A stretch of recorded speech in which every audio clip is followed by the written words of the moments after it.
আপনার কাছে প্রথমেই যেটা জানতে চাইবো, দেখুন এই যে ওয়াকারুজ্জামানের যে ভাবনা চিন্তা, মিটিংটা নিয়ে আমি স্পেসিফিকভাবে আলোচনা করব একটু পরে, কিন্তু তার আগে এই শেখ হাসিনাকে মিসলিড করা থেকে শুরু করে তার দেশ ত্যাগ করে চলে যাওয়া এবং সরকার বিরোধী একটা হাওয়া তৈরি হওয়া, এরকম যে সার্বিক যে বিষয়গুলো যেগুলো আর কি মানে শেখ হাসিনাকে বিতাড়িত করলো দেশ থেকে, এর অন্যতম কারিগর হিসেবে মনে করা হয় যে এই ওয়াকারুজ্জামানকে। মানে সেটা কেন? এই ওয়াকারুজ্জামানের ক্যারেক্টারটা নিয়ে কিন্তু অনেক রকমের প্রশ্ন উঠে যাচ্ছে শরীফ সাহেব। হ্যাঁ, আপনাকে এবং আপনার দর্শকদেরকে ধন্যবাদ।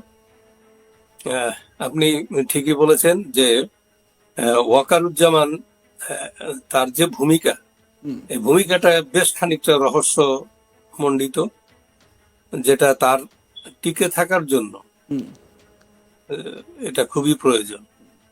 সে সেইভাবে সেটা মেনটেন করেই এগোচ্ছে। সে একদিকে অভ্যুত্থানে সে শেখ হাসিনার সাথে বিট্রে করছে, জঙ্গি জিহাদি কানেকশনে যে আন্দোলন, সেই আন্দোলন সে জেনে শুনেই সেটার সমর্থন করছে এবং তাদেরকে সক্রিয় সহযোগিতা করেছে, যার জন্য অভ্যুত্থানটা সফল হয়েছে।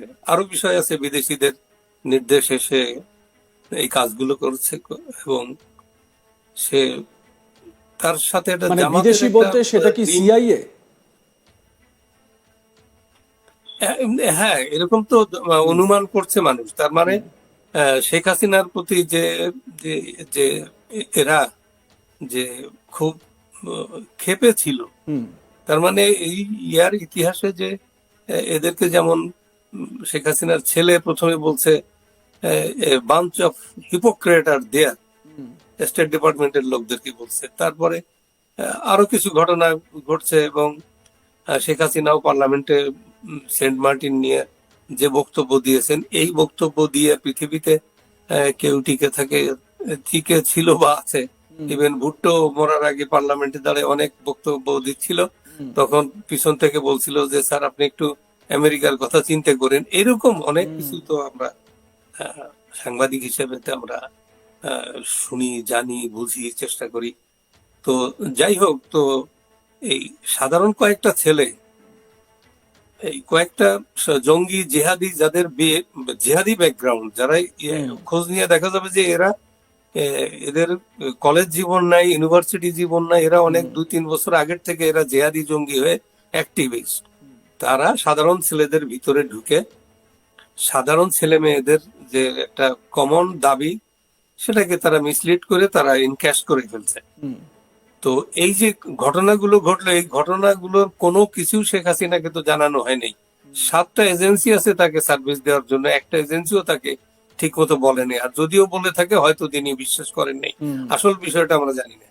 তো ওয়াকারুজ্জামান, এখানে একটা প্রশ্ন, মানে তিনি শেখ হাসিনা যিনি প্রধানমন্ত্রী, তার মানে যে কোনো রাষ্ট্রপ্রধান, তিনি সবসময় তার সিদ্ধান্তগুলো নেন যে আইবির যে রিপোর্টগুলো রয়েছে, গোয়েন্দা যে রিপোর্টগুলো রয়েছে, সেটা তার দলের অন্দরে হোক বা বাইরে হোক বা দেশের কোনো সমস্যা হোক, সব ক্ষেত্রে কোথাও কি শেখ হাসিনাকে ভুল ইনফরমেশন দেওয়া হয়েছিল? কোথাও কি শেখ হাসিনাকে মানে মিসলিড করা হয়েছিল? আমরা এটা একটু জানার চেষ্টা করছি।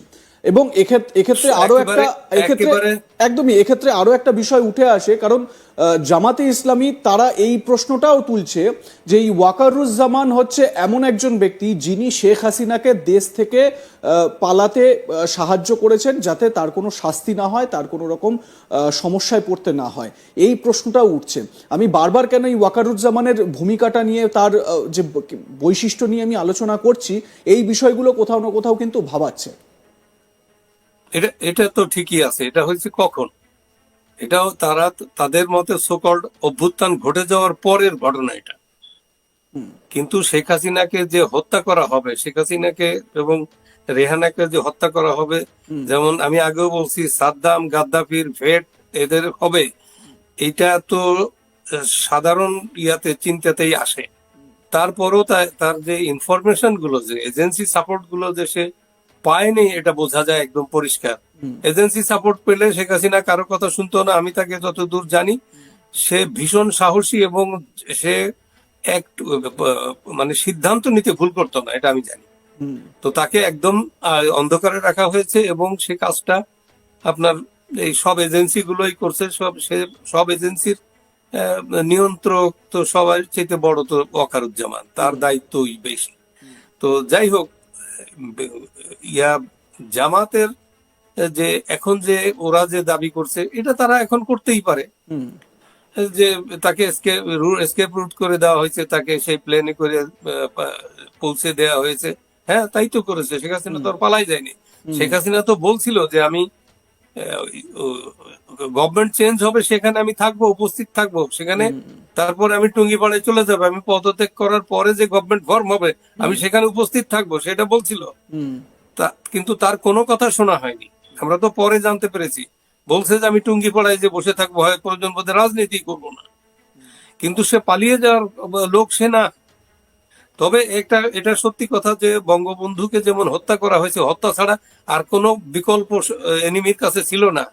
তারা বিকল্প ভাবে নাই যে শেখ মুজিব জীবিত থাকলেও শেখ মুজিবের সাথে ফাইট দেওয়া যাবে না, যার জন্য তাকে মেরে মানে ফেলছে। ঠিক সেরকমই কি অনুরূপভাবে শেখ হাসিনা যদি হাসিনাকেও- দেশে থাকতেন এবং তিনি রাজনীতি করতেন না, যেরকম তিনি বলছিলেন, যদি রাজনীতি ছেড়ে দিতেন, যদি টুঙ্গিপাড়ায় তিনি বসে থাকতেন এবং বাংলাদেশেই থাকতেন, তাহলে কি এই জামাত বা বিএনপি এদের পক্ষে শেখ হাসিনাকে ওইখানে দেখে তারপর নিজেদের মতন করে সরকার চালানো সম্ভব হতো কোনোভাবে?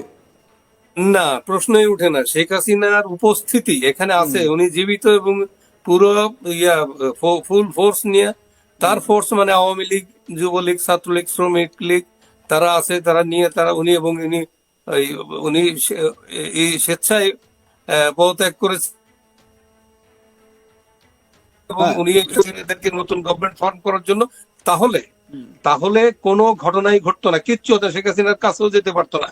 কিন্তু প্ল্যানটা কিন্তু অন্য, বহির্বিশ্বের প্ল্যানটা হচ্ছে তাকে অ্যাসাসিন করা, তাকে সে শুধু তাকে না, হুম তার হয়ে যাতে ওই যে বাচ্চা রাসেলকে কেন মারলো 15 আগস্ট, যে রাসেলও একদিন বড় হয়ে এসে বলবে আমার বাবাকে মারছে তোমরা, তখন মানুষ তার পিছনে ধাবমান হবে। এই জন্য from that point of view কিলাররা এইভাবেই হয়। হুম তো আমার মনে হয় যে উনি যে এদের যে অবস্থা, এরা তো সুস্থ ছিল না, এরা সুস্থ কোনো ট্রান্সফার চায়নি, তো এরা চাইছে শেখ হাসিনার পতন এবং তাকে হত্যা করা।